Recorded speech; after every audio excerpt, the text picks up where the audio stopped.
Thank you very kindly, my friends. As I listened to Ralph Abernathy and his eloquent and generous introduction and then thought about myself, I wondered who he was talking about. It's always good to have your closest friend and associate say something good about you, and Ralph Abernathy is the best friend that I have in the world. I'm delighted to see each of you here tonight in spite of a storm warning. You reveal that you are determined to go on anyhow. Something is happening in Memphis. Something is happening in our world, and you know, if I were standing at the beginning of time with the possibility of taking a kind of general and panoramic view of the whole of human history up to now, and the Almighty said to me, Martin Luther King, which age would you like to live in? I would take my mental flight by Egypt, and I would watch God's children in their magnificent trek from the dark dungeons of Egypt through, or rather across the Red Sea, through the wilderness, on toward the promised land, and in spite of its magnificence, I wouldn't stop there. I would move on by Greece and take my mind to Mount Olympus, and I would see Plato, Aristotle, Socrates, Euripides, and Aristophanes assembled around the Parthenon. And I would watch them around the Parthenon as they discussed the great and eternal issues of reality. But I wouldn't stop there. I'd go on even to the great heyday of the Roman Empire, and I would see developments around there through various emperors and leaders. But I wouldn't stop there. I would even come up to the day of the Renaissance and get a quick picture of all that the Renaissance did for the cultural and aesthetic life of man. But I wouldn't stop there. I would even go by the way that the man for whom I am named had his habitat.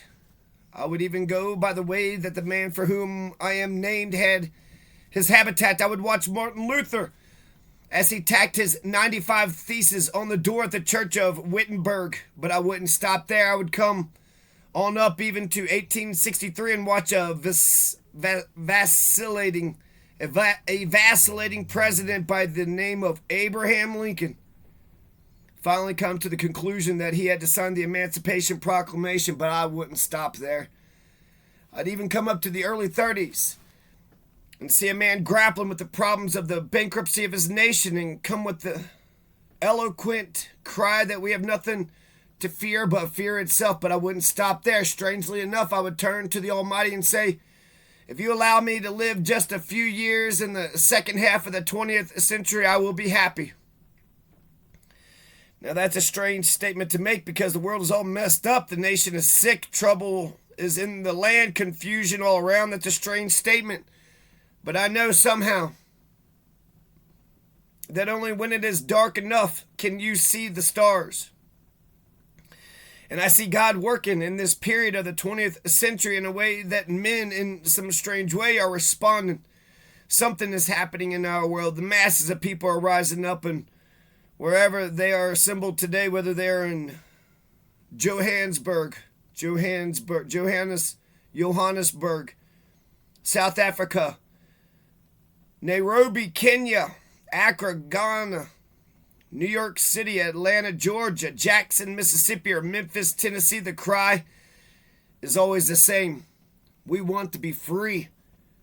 And another reason that I'm happy to live in this period is that we have been forced to a point where we are going to have to grapple with the problems that men have been trying to grapple with through history, but the demands didn't force them to do it.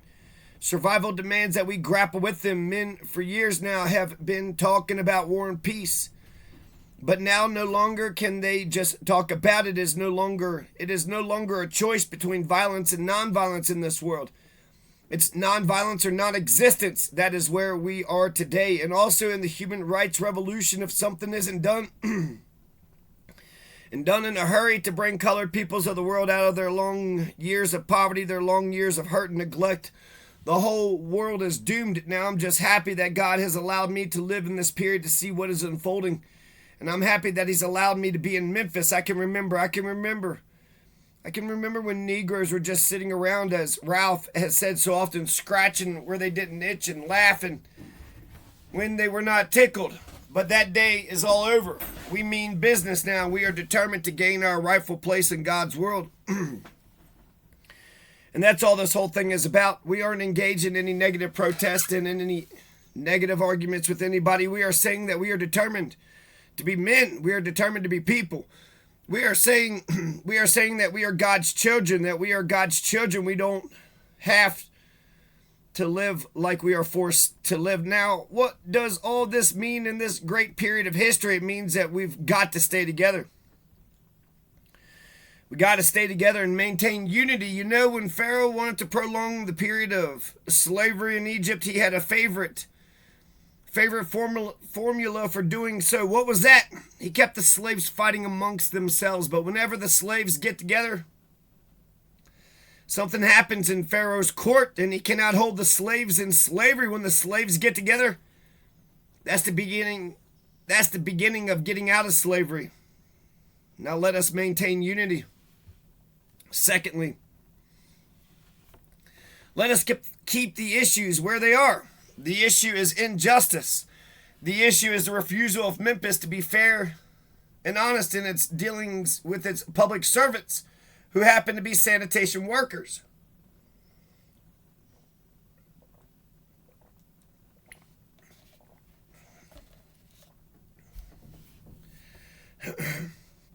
Now we've got to keep attention on that. That's always the problem with a little violence. You know what happened the other day in the press dealt only with the window breaking. I read the articles. They very seldom got around to mentioning the fact that 1,300 sanitation workers are on strike and that Memphis is not being fair to them and that Mayor Loeb is in dire need of a doctor. They didn't get around to that. Now we're going to march again.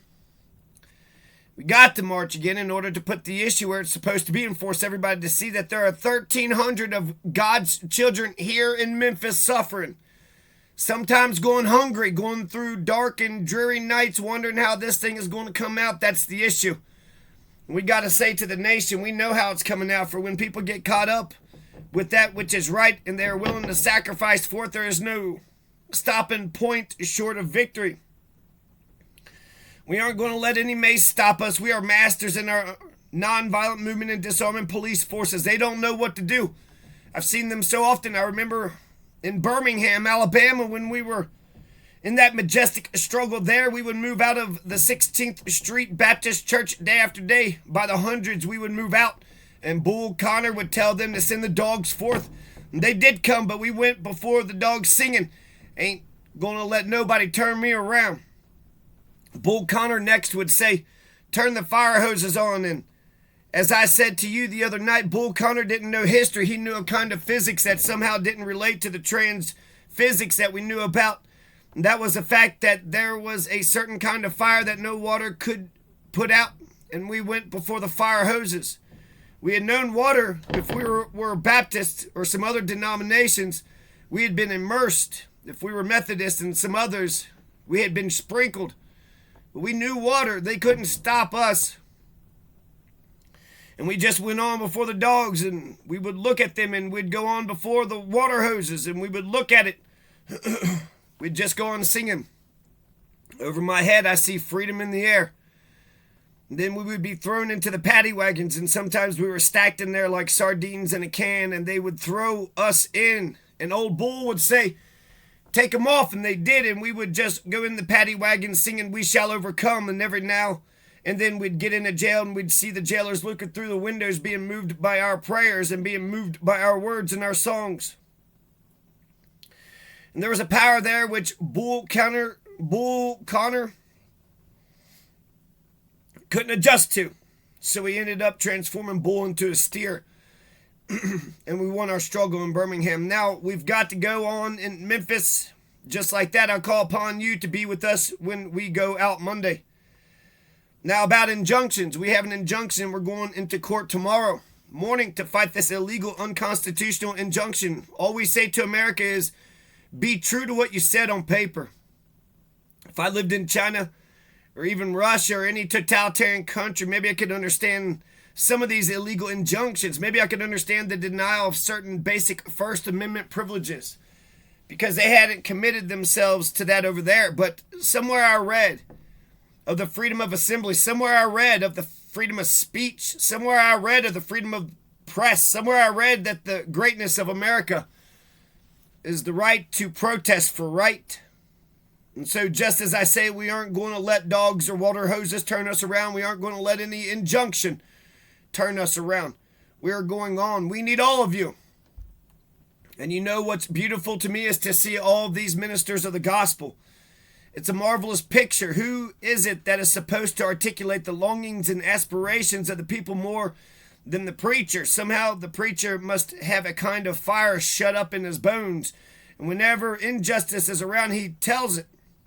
Somehow the preacher must be an Amos and saith, when God speaks, who can but prophesy? Again with Amos, let justice roll down like waters and righteousness like a mighty stream. Somehow the preacher must say with Jesus, the Spirit of the Lord is upon me, because he hath anointed me, and he's anointed me to deal with the problems of the poor. And I want to commend the preachers under the leadership of these noble men. James Lawson, one who has been in this struggle for many years. He's been to jail for struggling. He's been kicked out of Vanderbilt University for the struggle, but he's still going on, fighting for the rights of his people. Reverend Ralph Jackson, Billy Kyles. I could just go right on down the list, but time will not permit. But I want to thank all of them, and I want you to thank them, because so often preachers aren't concerned about anything but themselves, and I'm always happy to see a relevant ministry. It's all right to talk about long white robes over yonder and all of its symbolism, but ultimately people want some suits and dresses and shoes to wear down there. It's all right to talk about streets flowing with milk and honey, but God has commanded us to be concerned about the slums down here and his children who can't eat 3 square meals a day. It's all right to talk about the new Jerusalem, but one day God's preacher must talk about the new New York, the new Atlanta, the new Philadelphia, the new Los Angeles, the new Memphis, Tennessee. This is what we have to do. Now, the other thing we'll have to do is this. Always anchor our external direct action with the power of economic withdrawal. Now, we are poor people individually. We are poor when you compare us with white society in America. We are poor and never stop.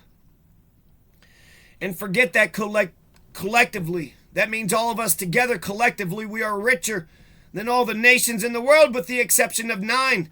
Did you ever think about that after you leave the United States, Soviet Russia, Great Britain, West Germany, France? I could name the others. The American Negro collectively is richer than most nations of the world. We have an annual income of more than $30 billion a year, which is more than all of the exports of the United States and more than the national budget of Canada. Did you know that? Because that's power right there. If we know how to pull it, we don't have to argue with anybody. We don't have to curse and go around acting bad with our words.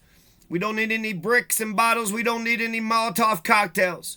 We just need to go around to these stores and to these massive industries in our country and say, God sent us by here to say to you that you're not treating his children right. And we've come by here to ask you to make the first item on your agenda fair treatment where God's children are concerned. Now, if you're not prepared to do that, we do have an agenda that we must follow, and our agenda calls for withdrawing economic support from you. And so as a result of this, we are asking you tonight to go out and tell your neighbors not to buy Coca-Cola in Memphis. Go by and tell him not to buy seal test milk. Tell them not to buy, what is the other bread? Wonder Bread. And what is the other bread company, Jesse? Tell them not to buy Hart's Bread, as Jesse Jackson has said up to now. Only the garbage men have been feeling pain. Now we must kind of redistribute the pain. We are choosing these companies because they haven't been fair in their hiring policies, and we are choosing them because they can begin the process of saying they're going to support the needs and the rights of these men who are on strike, and then they can move on downtown and tell Mayor Loeb to do what is right. But not only that, we've got to strengthen black institutions. I call upon you to take your money out of the banks downtown and deposit your money in Tri-State Bank. We want a bank-in movement in Memphis. Go by the Savings and Loan Association. I'm not asking you something that we don't do ourselves at the SCLC. Judge Hooks and others would tell you that we have an account here in the Savings and Loan Association from the Southern Christian Leadership Conference. We're telling you to follow what we are doing. Put your money there. We have 6 or 7 black insurance companies here in the city of Memphis. Take out your insurance there. We want to have an insurance in. Now, there are some practical things that we can do. We begin the process of building a greater economic base, and at the same time, we're putting pressure where it really hurts. I ask you to follow through here. Now, let me say as I move to my conclusion that we've got to give ourselves to this struggle until the end.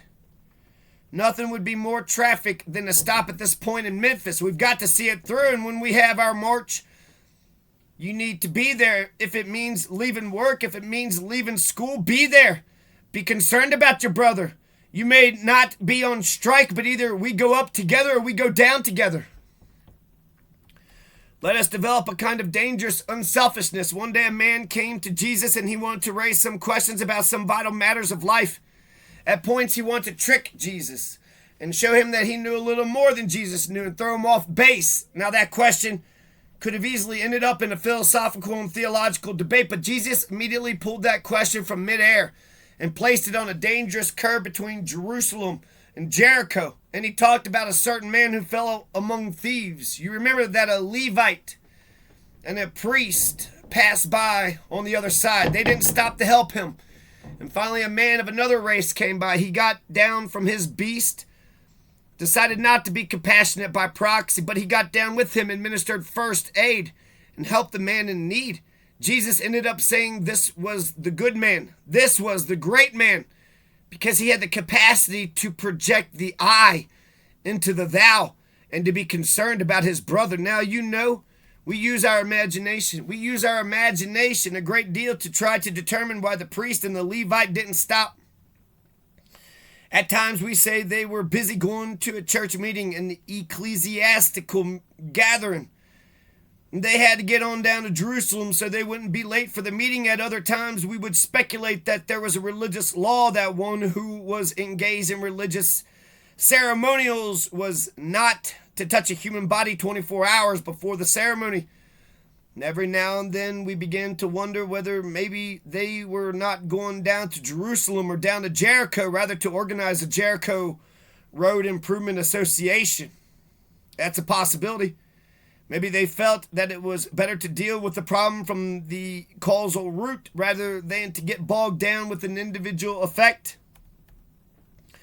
But I'm going to tell you what my imagination tells me. It's possible that those men were afraid. You see, the Jericho Road is a dangerous road. I remember when Mrs. King and I were first in Jerusalem, we rented a car and drove from Jerusalem down to Jericho. And as soon as we got on that road, I said to my wife, I can see why Jesus used this as the setting for his parable. It's a winding, meandering road. It's really conducive for ambushing. You start out in Jerusalem, which is about 1,200 miles, or rather 1,200 feet above sea level. And by the time you get down to Jericho, 15 or 20 minutes later, you're about 2,200 feet below sea level. That's a dangerous road. In the days of Jesus, it came to be known as the Bloody Pass. And you know, it's possible that the priest and the Levite looked over that man on the ground and wondered if the robbers were still around, or it's possible that they felt that the man on the ground was merely faking, that he was acting like he had been robbed and hurt in order to seize them over there, lure them there for quick and easy seizure. And so the first question that the priest asked, the first question that the Levite asked was, if I stop to help this man, what will happen to me? But then the Good Samaritan came by. The Good Samaritan came by, like Johnny Hurley, and he reversed the question. If I do not stop to help this man, what will happen to him? That's the question before you tonight. Not if I stop to help the sanitation workers, what will happen to my job? Not if I stop to help the sanitation workers, what will happen to all the hours that I usually spend in my office every day and every week as a pastor? The question is not if I stop to help this man in need, what will happen to me? The question is, if I do not stop to help the sanitation workers, what will happen to them? That's the question. Let us rise tonight with a greater readiness. Let us stand with a greater determination, and let us move on in these powerful days, these days of challenge, to make America what it ought to be. We have an opportunity to make America a better nation. And I want to thank God once more for allowing me to be here with you. You know, several years ago, I was in New York City autographing the first book that I had written. And while sitting there autographing books, a demented black woman came up. The only question I heard from her was, "Are you Martin Luther King?" And I was looking down writing and I said, "Yes." And the next minute I felt something beating on my chest. Before I knew it, I had been stabbed by this demented woman. Oh, shit. I was rushed to Harlem Hospital. It was a dark Saturday afternoon and that blade had gone through and the x-rays revealed that the tip of the blade was on the edge of my aorta, the main artery. And once that's punctured, well, you drown in your own blood. And that's the end of you. It came out in the New York Times the next morning that if I had just merely sneezed, then I would have died. Well, about 4 days later, they allowed me after the operation, after my chest had been opened and the blade had been taken out, to move around in the wheelchair in the hospital. They allowed me to read some of the mail that came in from all over the states and the world. Kind letters came in. I read a few, but one of them I will never forget. I had received one from the president and vice president. I've forgotten what those telegrams said. I'd received a visit and a letter from the governor of New York, but I've forgotten what that letter said. But there was another letter. It came from a little girl, a young girl, who was a student at the White Plains High School, and I looked at the letter, and I'll never forget it. It said simply, "Dear Dr. King, I am a 9th grade student at the White Plains High School." And she said, "While it should not matter, I would like to mention that I'm a white girl. I read in the paper of your misfortune and of your suffering, and I read that if you had sneezed, you would have died. And I'm simply writing to say that I'm so happy that you didn't sneeze. And I want to say tonight that I too am happy that I didn't sneeze, because if I had sneezed, I wouldn't have been around here in 1960 when students all over the South started sitting in at lunch counters. And I knew that as they were sitting in, they were really standing up for the best in the American dream and taking the whole nation back to those great wells of democracy which were dug deep by the founding fathers in the Declaration of Independence and the Constitution. If I had sneezed, I wouldn't have been around here in 1961 when we decided to take a ride for freedom and ended segregation in interstate travel. If I had sneezed, I wouldn't have been around here in 1962 when Negroes in Albany, Georgia decided to straighten their backs up. And whenever men and women straighten their backs up, they're going somewhere, because a man can't ride your back unless it is bent. If I had sneezed, I wouldn't have been here in 1963 when the black people of Birmingham, Alabama aroused the conscience of this nation and brought it into being the Civil Rights Bill.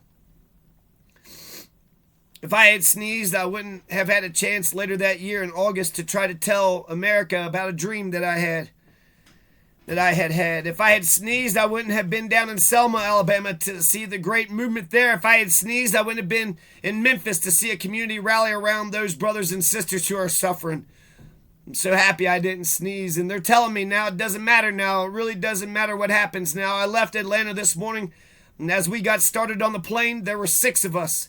The pilot said over the public address system, "We are sorry for the delay, but we have Dr. Martin Luther King on the plane." And to be sure that all the bags were checked and to be sure that nothing would be wrong on the plane, we had to check out everything carefully. We've had the plane protected and guarded all night, and then I got into Memphis. And some began to say the threats, or talk about the threats that were out. What would happen to me from some of our sick white brothers? Well, I don't know what will happen now. We got some difficult days ahead, but it doesn't really matter with me now, because I've been to the mountaintop. And I don't mind. Like anybody, I'd like to live a long life. Longevity has its place, but I'm not concerned about that now. I just want to do God's will. And He's allowed me to go up to the mountain, and I've looked over, and I've seen the promised land, and I may not get there with you. But I want you to know tonight that we as a people will get to the promised land. And so I'm happy tonight. I'm not worried about anything. I'm not fearing any man, because thine eyes have seen the coming of the glory of the Lord.